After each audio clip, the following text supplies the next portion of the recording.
बड़ी खबर आपको उत्तर प्रदेश के जनपद इटावा से बता दें, जहां शंकराचार्य अविमुक्तेश्वरानंद का जसवंत नगर में आगमन हुआ, जो गौ माता को राष्ट्र माता का दर्जा दिलाने के लिए प्रदेश भ्रमण पर निकले हैं। जसवंत नगर पहुंचते हुए वहां पर हमारे संवाददाता MS वर्मा व मनोज ने कुछ मुद्दों पर उनसे बातचीत की। बातचीत पर उन्होंने बताया कि जो लोग गौ माता के नाम पर आज देश में शासन चला रहे हैं, वह लोग गौ माता को भूल गए हैं। उन्हें याद दिलाने के लिए हम यह जागरण यात्रा निकाल रहे हैं। उनसे जो भी प्रश्न पूछे गए, आप भी सुनिए इस खास रिपोर्ट में। महाराज जी कहते हैं कि कोई बिना वजह कोई किसी के विरुद्ध नहीं होता, जात से कोई अशुद्ध नहीं होता, कोई तो कमी रह गई होगी धर्म में, तो नहीं तो महलों का रहने वाला राजकुमार कभी गौतम बुद्ध नहीं होता। आपसे प्रश्न है कि धर्म बड़ा है या संविधान? देखो, बात यह है कि आपके प्रश्न की दो तरह से व्याख्या हो रही है जी। आपने कहा राजमहलों का रहने वाला राजमहल छोड़ करके गौतम बुद्ध बनता है, लेकिन अब गंगा उल्टी हो गई बंधु जी। अब सन्यासी भी सन्यास छोड़ करके मुख्यमंत्री प्रधानमंत्री बनने के लिए लालायित रहने लगे। अब माहौल दूसरा हो चुका है, इसलिए हमारे लिए तो धर्म ही बड़ा है, लेकिन उन जैसों के लिए गद्दी बड़ी हो गई, संविधान बड़ा हो गया। दूसरा प्रश्न महाराज जी, आज आप जो है गौ माता को माता का दर्जा दिलाने के लिए तो निकले हैं, यही तो उद्देश्य था आपकी यात्रा का। तो जो सरकार है इसे तकलीफ क्या है, जबकि भाजपा सत्ता में गाय के नाम पे ही आई है?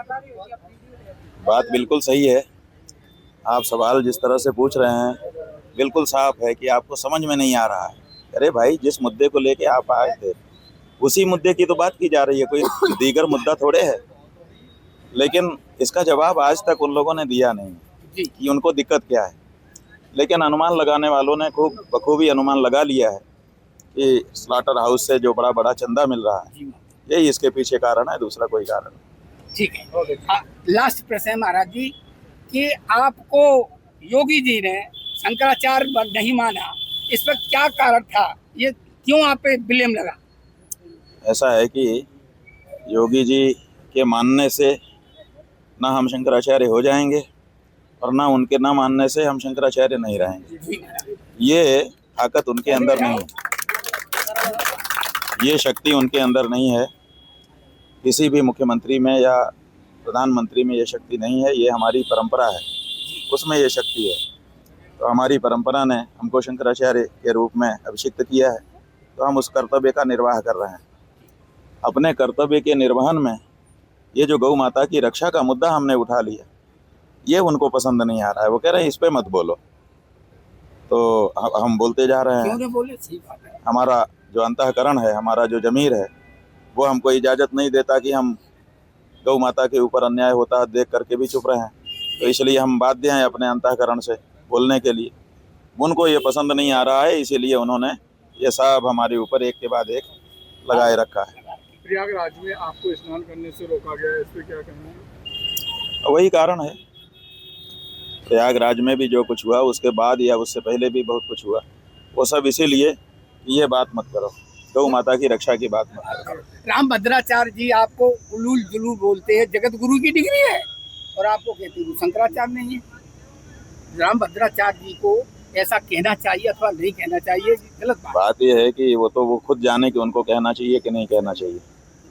अगर वो ऐसा कहते हैं तो उनके बारे में जनता की ये धारणा बन जाती है कि आदमी कुछ भी बोलता है, तो उन्हीं की हेठी होती है। अपनी हेठी खुद जब वो करवा रहे हैं बाजार में खड़े होकर, तो कोई उसके लिए क्या करेगा? आपको तोल मोल के बोल, ऐसी बात बोलिए जो विद्वान लोग जिसको स्वीकार कर सके। रामभद्राचार्य जी पांडे, मिश्रा और पाठक जी को कहते हैं या धर्मी हैं, नीच हैं, वो ऐसा भी बोलते हैं। आपका क्या कहना है इस पर? बात यह है कि देख तो पाते नहीं है, वो केवल अंदाजा लगाते हैं कि कौन ऊपर है कौन नीचे है, ऐसे। बहुत बढ़िया।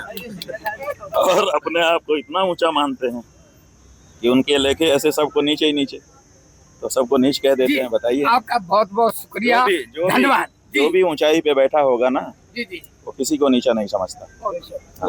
बहुत गुरु भगवान की